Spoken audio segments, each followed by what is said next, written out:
व्याख्या महफिल के एक और एपिसोड में आप सभी का स्वागत है। यह है एपिसोड नंबर 4। और व्याख्या महफिल में जो भी मेरे फेवरेट गीतकार होते हैं उनकी कविताओं से कुछ पंक्तियाँ लेता हूँ जिनकी मैं व्याख्या करता हूँ। तो आज जिस कविता की मैं व्याख्या करने जा रहा हूँ उसका शीर्षक है कुर्ता पजामा, जिसके कवि हैं टोनी कक्कड़ साहब। और टोनी कक्कड़ साहब का एक खासियत है, वो कभी भी एक पेन से नहीं लिखते। वो एक साथ हाथ में 3 या 4 पेन पकड़ते हैं, उससे लिखते हैं। रीज़न तो आपको पता ही होगा, क्योंकि उनकी जो कविताएं होती हैं उसमें एक ही पंक्ति बार बार रिपीट होती है। पर एक या दो बार रिपीट नहीं होती, कम से कम 3 या 4 बार तो रिपीट हो ही जाती है, जिससे हम कह सकते हैं कि वो एक साथ में एक पेन से नहीं लिखते। तो शुरू करते हैं।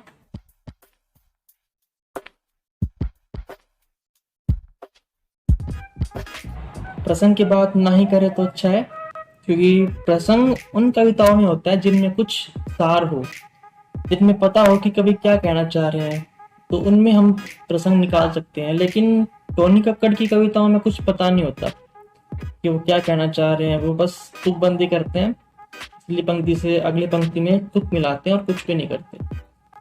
फिर भी मैंने कोशिश जद्दोजहद करके प्रसंग निकाल के लाया हूँ। तो कविता में कवि एक युवती को रिझाने का प्रयास कर रहे हैं अपनी कविता से, जो कि मुझे बड़ा ही इमेच्योर सा प्रयास लगा, क्योंकि कविता में कवि ने सिर्फ तुकबंदी करी है, ऐसा कुछ खास छाप नहीं छोड़ी जिससे वो महिला, वो युवती उससे प्रसन्न हो। खैर, छंद की शुरुआत करते हुए कवि कह रहे हैं, काली गड्डी काले शीशे काला ऐनक पाया काला। जहां तक मैं कवि की भावनाओं को समझ पा रहा हूँ, कवि उस महिला को बता रहे हैं कि उसके पास एक काले रंग की गाड़ी है जिसके काले रंग के शीशे हैं। लेकिन जब मैंने उस कविता की वीडियो देखी तो मैंने पाया कि उस कविता में कवि के पास कोई भी काले रंग की गाड़ी नहीं है। जो गाड़ी है वो नीले रंग की है, काले रंग की नहीं है। और जहां तक बात है काले रंग के शीशे की, तो उस गाड़ी के शीशे ही नहीं है, वो एक ओपन कार है। एक विंडशील्ड है जो आगे होती है, आपको पता है, वो काली कोई नहीं करवाएगा कोई समझदार इंसान, क्योंकि उसको तो आर पार देखना आवश्यक है। तो कवि ने शुरुआत ही सफेद जिंदा झूठ से की है। क्यों करी है वो तो पता नहीं, क्योंकि जो गाड़ी कवि के पास है वो कोई बुरी गाड़ी नहीं है, ओपन कार अच्छी गाड़ी है, वो काफी अच्छी महंगी गाड़ी है। वो देख के भी वो युवती प्रसन्न हो सकती है। खैर, आगे कवि ने कहा है, काला ऐनक पाया काला। अब आप लोग ये सोच रहे होंगे कि जब इस पंक्ति के शुरू के 3 शब्दों के अंदर इस पंक्ति का अर्थ पता चल गया था कि कवि ने काले रंग का ऐनक लगा रखा है, तो ये अंत में काला शब्द का प्रयोग कवि ने क्यों किया।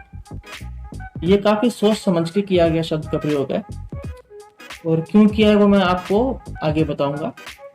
उससे पहले इस पंक्ति की हम व्याख्या देख लेते हैं। तो कवि उस युवती से कह रहे हैं कि उसने काले रंग का ऐनक लगा रखा है। हालांकि ऐनक नहीं लगा रखा, गूगल लगा रखा है उस युवती ने।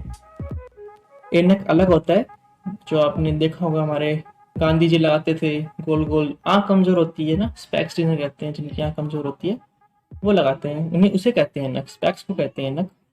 और चलो कुछ भी लगा रखा हो ऐनक या गूगल, वो काले रंग का तो नहीं है। मैंने देखा वीडियो के अंदर, आप भी देख सकते हैं, वो ऑरेंज कलर का है, संतरी रंग का है, लाल भी बोल सकते हैं, थोड़ा वैसा ही है, लाल सा और ऑरेंज सा। तो वो ऑरेंज है, काला नहीं है। इन पंक्तियों से हमें ना एक संकेत मिला है कि जो हमारे कवि है वो कलर ब्लाइंड है, क्योंकि शुरुआत में उन्होंने नीले रंग की गाड़ी को तो काले रंग की गाड़ी बोला है, और अब संतरी रंग के चश्मे को काले रंग का चश्मा बोल रहे हैं। खैर, आगे कवि कहते हैं, चंडीगढ़ तेरे करके आया नहीं ते रहंदा सी अंबाला। यहाँ कवि उस युवती से कह रहे हैं कि वैसे तो वो अंबाला के रहने वाले हैं, लेकिन वो उस युवती के लिए चंडीगढ़ में आके शिफ्ट हो गए हैं। इससे पता चलता है कि कवि के पास कोई काम धंधा नहीं है, बेरोजगारी का आलम है। क्योंकि अगर कोई काम धंधा होता तो ऐसे किसी लड़की के पीछे शहर नहीं बदलते फिरते। तो कोई बात नहीं, लेकिन जो ऊपर की पंक्ति है जो कवि ने कही है वो झूठ कही है फिर से एक बार, क्योंकि मैंने पता किया है कवि का अंबाला से कोई रिश्ता ही नहीं है। कवि तो ऋषिकेश के रहने वाले थे, फिर वो दिल्ली शिफ्ट हुए और फिर वो मुंबई, तो अंबाला से इनका दूर दूर तक कोई नाता नहीं है। और उन्होंने अंबाला शब्द का प्रयोग फिर क्यों किया वो भी मैं आपको आगे बताऊंगा, काफी सोच समझ के किया गया है। आगे कवि कह रहे हैं, मुंडा मैं पंजाबी कुड़िया कहंदी ला ला ला। अब समझ में ये नहीं आ रहा कि अगर कवि पंजाबी है तो कुड़िया ला ला ला क्यों कहेगी। ऐसा क्या है कवि के पंजाबी होने में कि कुड़िया ला ला ला कह रही है। क्योंकि काफी बड़े बड़े अच्छे अच्छे सिंगर पंजाबी सिंगर हैं, हनी सिंह, मिक्का, बादशाह नहीं, वो तो चूती है, जसमानक, गुरी, तो काफी है। उनको देख के कुड़िया ला ला ला नहीं कहती, इस जिंगुर को देख के कुड़िया ला ला ला क्यों कह रही है, ऐसा क्या है। एक्चुअली कुड़िया ला ला ला नहीं कह रही, कवि ने कुड़ियों से ला ला ला कहलवाया है। किस वे में कहला है वो अब आपको पता चलने वाला है, पर ला ला ला का ही नहीं पता चलने वाला। तो पीछे कवि ने काला शब्द का प्रयोग किया था, अंबाला शब्द का प्रयोग किया था, और अब लाला ला शब्द का प्रयोग किया है, वो अब पता चलेगा। क्योंकि जो आगे की जो 4 से 5 लाइन आएगी, इन पंक्तियों का उन पंक्तियों से तुक मिलाने के लिए कवि ने इन शब्दों का प्रयोग किया है। तो वो पंक्तियां क्या है हम देखते हैं। कुर्ता पजामा काला काला काला काला काला काला। अगली पंक्ति है कुर्ता पजामा काला काला काला काला काला काला। अगली पंक्ति है कुर्ता पजामा काला काला काला काला काला काला। और अंतिम पंक्ति है कुर्ता पजामा काला काला काला काला काला काला। तो इन पंक्तियों से पिछली वाली पंक्तियों की या फिर हम कहें पूरे छंद की तुक मिलाने के लिए कवि ने वो काला, अंबाला, लाला ला शब्द का प्रयोग किया था। क्योंकि कवि ने ये लाइन सोच ली थी कि मैं कुर्ता पजामा काला काला काला काला लिखूंगा, ये मेरे गीत के अंदर आएगी, तो उससे रिलेटेड इसने पूरा छंद बनाया। सरल हिंदी भाषा की कविता है।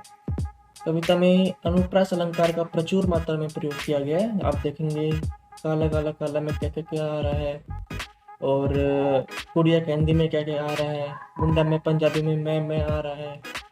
तो इस तरह हम कह सकते हैं कि अनुप्रास अलंकार का प्रचुर मात्रा में प्रयोग किया गया। उपमा अलंकार का भी एक जगह प्रयोग हुआ है, जब उस युवती को कवि ने कुड़ियों की रानी को बताया, रानी की एक उपमा दे दी।